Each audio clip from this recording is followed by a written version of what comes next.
How many nukes are in existence right now? 12,500 approximately.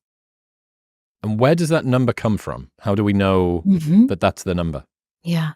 Well, there are 9 nuclear-armed nations, and the way we know the specifics of them is thanks to a group here in the United States called the Federation of American Scientists. They have a organization within that called the Nuclear Notebook Group, led by a guy called Hans Christensen, and they do all the counting for us. The one variable would be North Korea because they don't have any form of transparency, and so it's guessing when it comes to what we think North Korea has. Who are the 9? The 9 are the obvious Russia, America, UK, France, India, Pakistan, China, North Korea, Israel. Australia, no? Nope. Wow.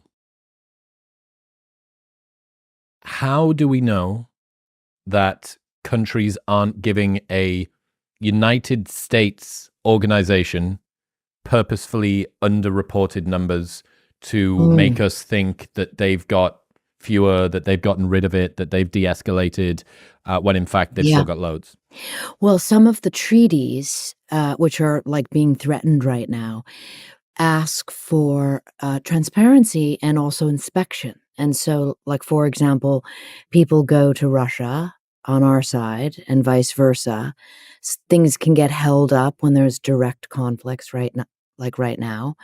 But it's amazing, in my book, I take the readers from nuclear launch to nuclear winter, and I have these little sort of nerdish history breaks where I give you some of the details like this, but mostly I stay out of the policy, both behind nuclear nonproliferation and also the policies that could lead to nuclear war, because I really want the readers to know, like, this is what happens.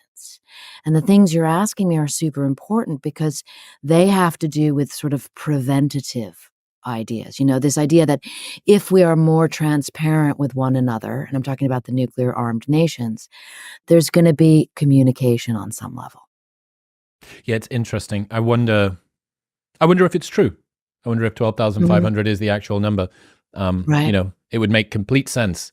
You would do cyber subterfuge and hacking of chips and getting it, like the most obvious, like the original PSYOP conspiracy, lying. Like, why not just lie about it?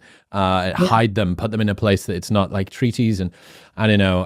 When it comes to nuclear war or the potential destruction of your country, something tells me there's a lot of incentives to not be super transparent. I'll give you an example. North Korea, the CIA will tell you that North Korea has 50 nuclear weapons, but some private organizations, some NGOs, non-governmental organizations, will tell you that number is as high as 130. So that gives you an example of like how accurate that number may or may not be. 70,000 was the number we were at when we peaked. That's right, 1986. Right. What happened to, do you deconstruct a bomb? Do you sell it for parts? Do you keep the depleted uranium core to make a nuclear reactor? What do you do? I mean, what a great question, and what an interesting concept of where does all that nuclear material go. There's a plant in Texas called Pantex, and that's where they do that. And it is so profoundly classified, and not a lot of people know about it.